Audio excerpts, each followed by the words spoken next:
To a lot of people, ambition is kind of a mystery. The dictionary says it's an eager desire for distinction, power, or fame. But what does that really mean? Well, let's start with the word eager. All by itself, eager is kind of exciting. Kids are eager for their birthday parties. They expect to be the center of attention, get lots of presents, eat too much. I guess grown-ups are eager for birthdays too. Unless, of course, they're embarrassed that the number of candles on the cake outnumber their achievements. But we can be eager to see a ball game, eager to see our kids in a dance recital, eager to see an old friend, eager to shop for a new car. Eager sounds like a lot of fun. But do you ever hear people say they are eager to live a better life, eager to have a better family, eager to make a lot of money? Probably not. And that's a problem. Because how I see it, living a better life, having a better family, and making a lot of money takes an eager desire. We have the remarkable ability to get exactly what we must have. But there is a difference between wishes and desires. We've all heard people say, "Oh, I wish I could just drop 5 pounds. I want to be a little lighter." And we've probably said it ourselves, especially after a big holiday dinner of turkey and homemade pie and every other thing we can possibly stuff ourselves with in one 8-hour period of time. And even though we may wish we could breathe a little easier in our clothing, we have to have the desire to exercise a little more and eat a little less. The "I wish I could lose weight" has to become, "I have the eager desire to lose weight." I'm also sure you've heard people talk about wishing they had more money to pay the bills, or take a vacation, or just to take a little pressure off of life. But before their lifestyle can change, their wish needs to become a desire. If they really desired change, they wouldn't spend their evenings just watching TV and wishing they were doing something more. The backbone of an eager desire to change is discipline. True ambition is disciplined, eager desire. It's that little part within us that says, if I want to be ready for that meeting tomorrow, I need to finish preparing for it today. If I want to make sure I can pay for my kids' college education, I need to start saving today. If I want a better life tomorrow, I need to start working on it today. Ambition is a minute-by-minute, day-by-day mentality. To have the ambition to work towards a better family life, a newer car, a bigger house, a financially secure future, you have to live it every moment. If living a successful life was easy, I'm sure more people would be successful. If just being ambitious was enough, I'm sure all of the broke and perplexed people in the world wouldn't be broke and perplexed. While most people spend most of their lives struggling to earn a living, a much smaller number seem to have everything going their way. Instead of just earning a living, the smaller group is busily working at building and enjoying a fortune. Everything just seems to work out for them. And here sits the much larger group, wondering in awe on how life can be so unfair, complicated, and unjust.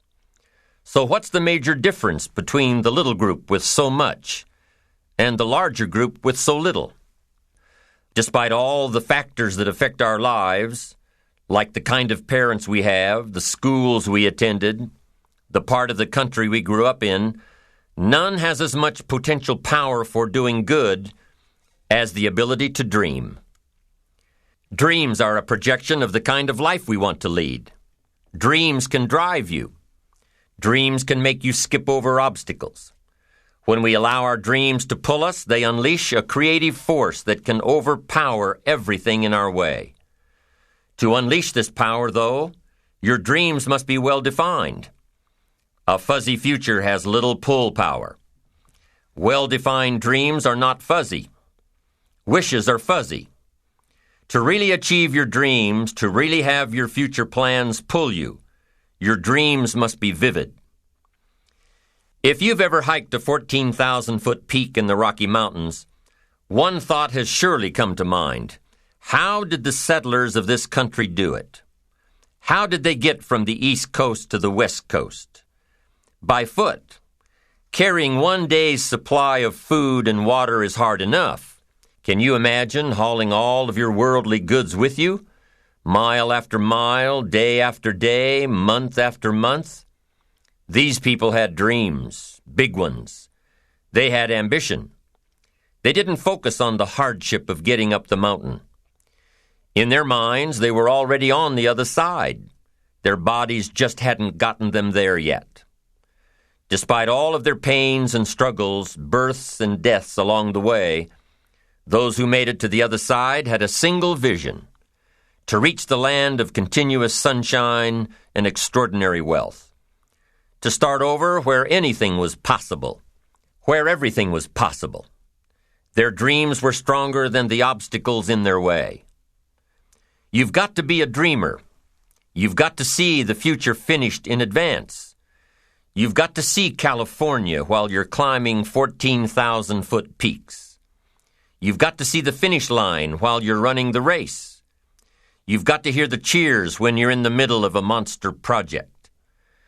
And you've got to be willing to put yourself through the paces of doing the uncomfortable until it becomes comfortable, because that's how you realize your dreams.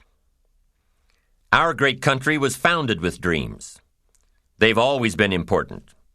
Dreams are what caused thousands of people to leave their homes and families and start over in a land where anything was possible.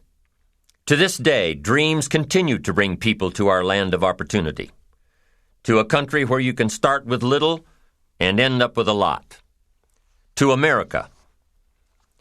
Don't you sometimes wonder why so many immigrants who come to America can build a new life and a fortune while many of the people who were born here are barely surviving?